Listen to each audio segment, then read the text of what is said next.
For a little bit. Just continuing like that. Oh.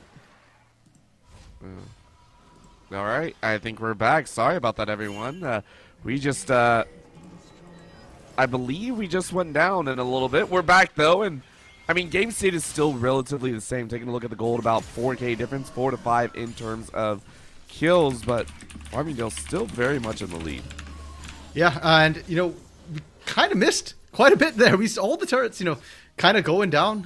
Well, I say all the turrets, but it was really the mid lane turret going down, bot side turret going down, a little bit of kills on either side, but Farmingdale still pretty much maintaining their lead. We get to see the individual goal breakdown here, Orbital, and top lane, a 3K goal difference there. The Mims absolutely crushing it, but for Molloy, their bot lane is in the lead. Their mid lane is still stable here, and I feel like a play could be made for Molloy around this mid bot side. Hey, that's how they got that bot side outer turret in the first place.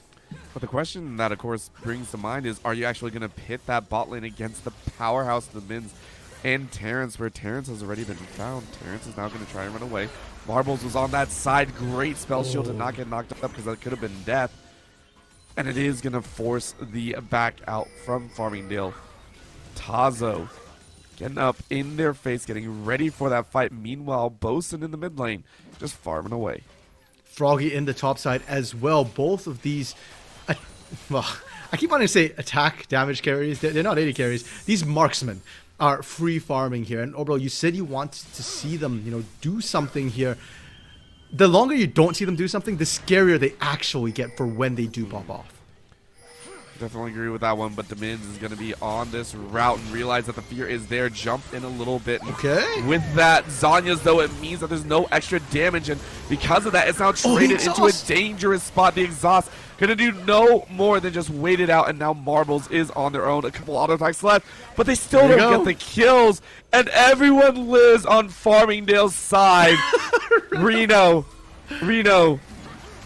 I mean, that is the most painful time for a cat. Everyone lives as Farmingdale take a clean 4-0.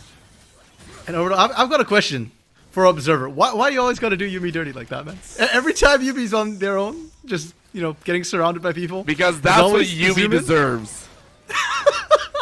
Yes. Yes, Observer. Oh my god, can you tell I don't like Yuumi? Anyways, you are always right. Gonna flash away from certain death. Oh, bro, you're getting everything you want right now. You're getting to watch Yuumi die. You're getting the cinematic version of that. And you wanted to see Froggy do something. You got to see Froggy do 100%. something there. A lot of damage coming through, like you said. A lot of times you think of AP Varus as a tank shredder, but even to squishies, the burst damage that Varus can put out exceeds an AD carry Varus here. AD carry Varus is actually better at overtime damage in team fights here. AP carry, it's all about that burst. It's all about landing those 3 autos or the ulti, and then boom, all your health is gone. I mean, honestly, it's funny to watch, but it's so painful to play against. So, still waiting to see what else we can get here. Tazo trying to leech off 2 camps. I mean, this ain't old season. I'm sorry. Oh no. Yeah. Oh no. Oh. I was actually worried Tamiz was going to steal that for a second. Yeah, so with the jungle changes that you mentioned, Orbital, the leash ranges are a lot shorter now, so you can't actually do multi-camps at the same time. You can see that range around Gromp is actually really, really small, and because of that, because Tazo tried to do both, Terrence is able to get in there, steal away that Gromp here, and you can see Farmingdale, all of them are just starting to collapse towards that top side. We're at 20 minutes here, Orbital, and this is exactly what they did in Game 2. And this time is even scarier, right? We can see the engage coming in here, but no Bosun this time to be annoying, because this is all they have to do. A huge haymaker is going to be close to enough, though, as this is going to be annihilation as Molloy do some work, but it's not going to be enough. Guess who's still alive? It's the Mids. The Mids is still very much alive. It is going to be Blue Violet, though, being alive on their own side. And again, with the Yuumi, you can't really do anything. You are going to dash off, you're going to jump, but it's the triple, it's the quadra. That will be Blue Violet. The hero that Molloy needed right now. Blue Violet finally popping off. This was the pick that we found most questionable here, Orbital, and sure enough, he said Molloy has to mechanically perform, and Blue Violet did just that alone. Well, not alone. Reno was with him. Yeah, I was about to say. Two of them together. Thank you, Observer, for keeping eyes on that. We always love a good Yubi death. Oh yes, my goodness. yes, yes. All right, we're good. We're good. All right, get back to the action. It's only twice now, right? We got it. We got to milk it when we can. Oh, jeez. Okay, so Molloy, they still have hope in them. They still have fight in them yet here, Orbital. Even after that fight, they're still down 5,000, 5,500 gold. You can see how big that deficit was. And more importantly, that fight right there means that Farmingdale has to be careful if they want to do Baron. You could see that was what they wanted to do the first time, but they got stopped. So if Molloy can get vision down there, Farmingdale won't really feel comfortable. And a lot of that's going to come around where Blue Violet is. If Blue Violet shows bot, that's when we see Farmingdale race for Baron. Yep. And it looks like they're just going to try and get a kill or two here. Good stuns, good locks, and everything of the sort. But you can see how Bosun does nigh any damage right now. This is mostly coming out of Froggy, but still, a pick is a pick no matter where you get it. Fair enough here. Oh, the catch! Oh, that catch was so good. Terrence calls it out. And out goes Tazo. Violet. What a brutal time, and that means Violet is all on their own, and without a team, without any sustain, and without the extra damage, you are dead. Farmingdale played that perfectly. Well, I guess overall we found out who the MVP of that quadra kill was. It wasn't Violet. It was Reno. You needed the Yui to be able to pull it off, and like we said, you know, the moment Blue Violet's dead or shows on the other half of the map, Farmingdale know to pull the trigger, get themselves the Baron, and from here, this is the scary part now. Farmingdale has struggled a little bit in terms of really pushing into Molloy, especially under turrets. That's when Molloy can look for those turns. Now, with the Baron buff, it's going to be so much easier for them to siege up with a Varus, with a Jinx. And that's to say that zoom in as well on Terrence. I mean, we cannot, I feel like we cannot state how important that Moonfall was. It was phenomenal, right? It was beautiful to watch, and catching Tazo right before the ulti went off was crucial in that. So every single piece of Farmingdale working in tandem and gathering so much extra for themselves, I think, really has to be commended, right? Because for their composition, we can also say they don't really have a true tank either. Yeah. Actually, overall, this is the third time we've had Chemtech Soul. Oh, God, please don't tell me that. Is that true? I know we've had it at least once. I can't remember what the last map was. I think that's actually true as well. Right now, Terrence is actually getting not in a fun spot, but it's going to be trying to fight the retribution. But guess what? Blue Violet is definitely in favor. But wow. The burst does all that work, and because of that, you get to follow up even further. Marbles is going to survive for a little bit longer, but Bosun is going to follow up. In goes the Showstopper, though. And now You Are Always Right is going to try their best, but the knockup is going to be enough. Again, Froggy does so much work, and now Bosun is going to clean it up. Look at the P-Shooter go. P-Shooter is going to try their best. Fear goes out, but Tazo. Don't steal, Froggy. Don't steal it. Down on the Quadra. The Quadra goes strong, and the ace goes the way of Farmingdale. Bosun wanting to show his carry status as well, saying, Blue Violet, you got a Quadra, hold my drink, I'll get one too. And with the double marksman here, Orbital, look how quickly they're shredding all these structures as well. I'm really getting flashbacks to game one, where game one, it was Froggy on the Azir, Bosun on the Jinx, and you had to kill both of them. It's the same thing. Sure, it's not an Azir, it's the Varus, but you still have to kill both of them. And at this point, they're killing none of them. Molloy cannot touch either one. The spacing is just too good. It's because you add in that triple threat of Demins, right? Terrence was gone from that fight. Sure. I want to remind you, that was a 4v5 that they took, and they never doubted themselves at all. That is crazy to watch right now. That is only the third dragon taken in this game, 25.5 minutes in. This feels like Farmingdale know exactly what to do, know exactly what they want to do, and they're not going to stop at all. Yeah, and I guess this is where that compositional difference we're seeing in the drafts here, Orbital, is starting to shine through a little bit. Farmingdale, their comp is more cohesive here.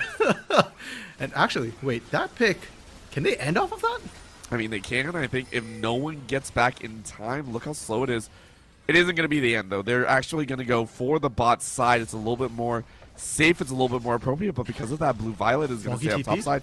Same with Reno. Rocket just to try and slow them down.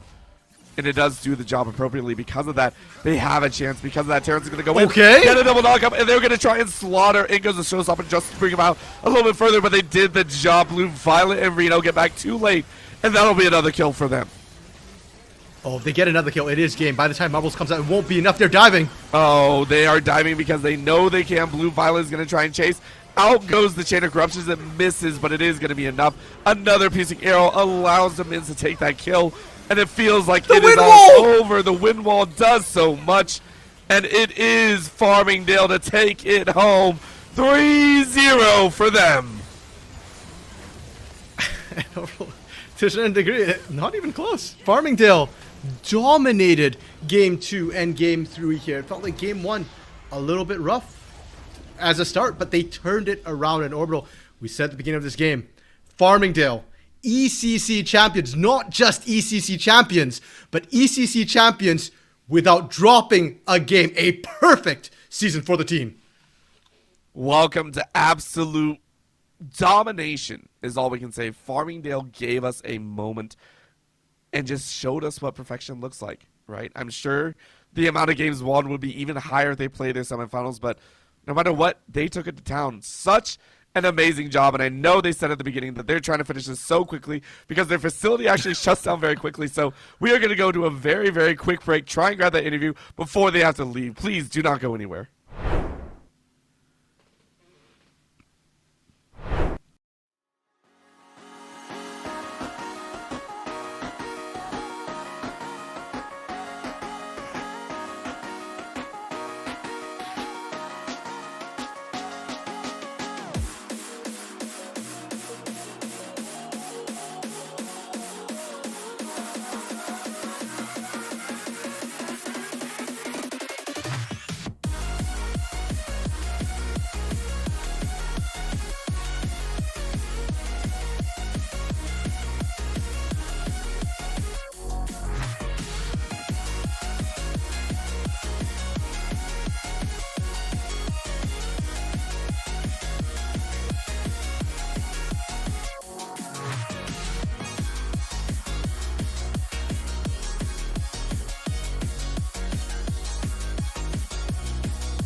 Make sure they can hear us.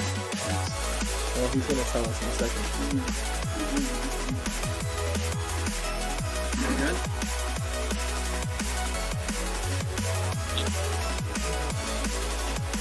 You're good? I don't think they... Yeah, can you hear me now? Can you hear?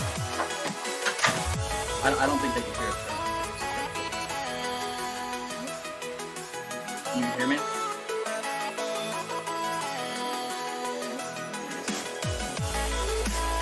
Make sure you didn't accidentally. I didn't. I have it. It's green.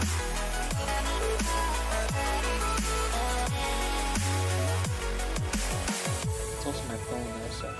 Yeah, I mean, alright. What happened? It's vMix call. There's a way to record your audio and video via not Discord, I guess, because it's stuck on Discord sometimes. It might just be that I could potentially get the headset and put you on like comms over there, but I think they want to get you all full on one. Yeah, there's no computer over there. Ask. You definitely have time.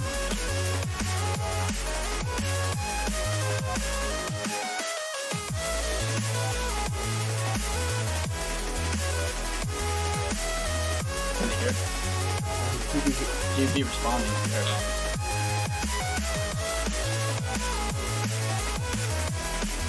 hold it. Hold the arrows. I'll flip it.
So on here and there and there and there, we're going real good here. Okay, yes, I believe we have sound back. Perfect. We're good. We're good. All right. So sorry about that. But again, Froggy coming in here, giving us a really nice insight piece. You said you were feeling great, but I mean, that series looked like it was a ton of fun for you to play. How, at least from the start, what were you thinking going into the series? You guys didn't play the semifinals. What were you feeling like going up against Molloy?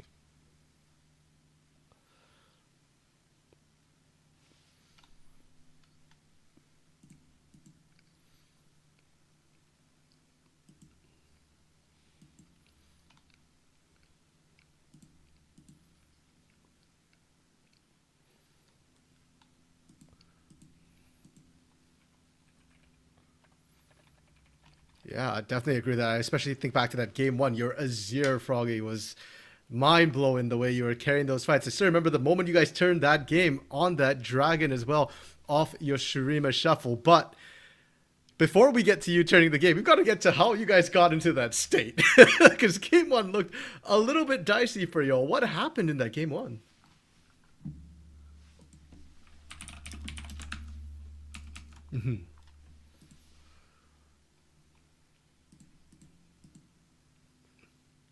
For sure. So what were the comms like there? Like, were you guys just confident throughout saying like, okay, we know we can turn it, guys? Like, was it like, oh, Mims, stop, please? Like, what were the comms looking like there?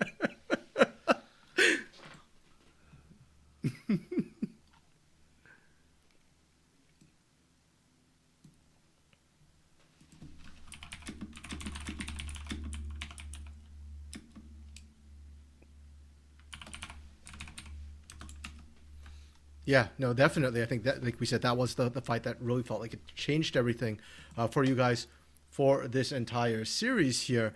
And, you know, going forward through this series, you know, game two, cut and dry. But game three, that draft, I'm going to be honest, it really confused me for a second. I wasn't sure what was going on. You had last pick in that draft, and you went for a Varus mid when you saw Fiora set. Did you know who was going mid? Like, what was the what was the thinking when you last picked Varus there?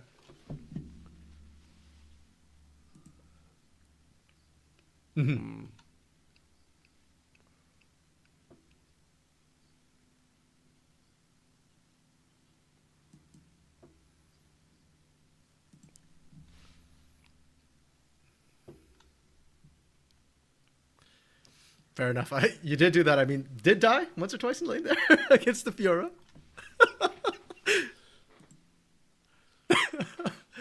Yeah. Oh, okay. Yeah. I thought you were the first blood, but even if it wasn't, you know, still. But you definitely came back, and towards the end, you know, you one-shot that Fiora at the dragon later, and with that, you know, Froggy, you guys, that makes you guys the undisputed champions here in ECC. A perfect season as well, and surely that's got to be a first. How do you feel about that?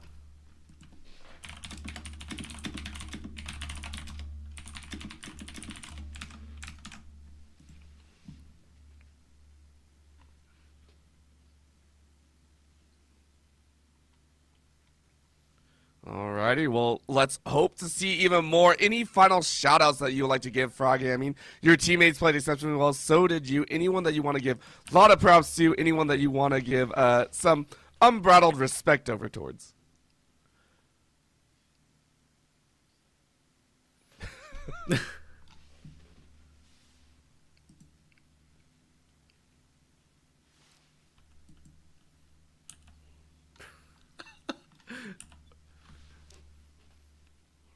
Of course, well, there you go again, Froggy. Thank you so much for the interview. Congratulations to your team. Please go celebrate as much as possible and have a great night. Thank you again for joining us for this interview.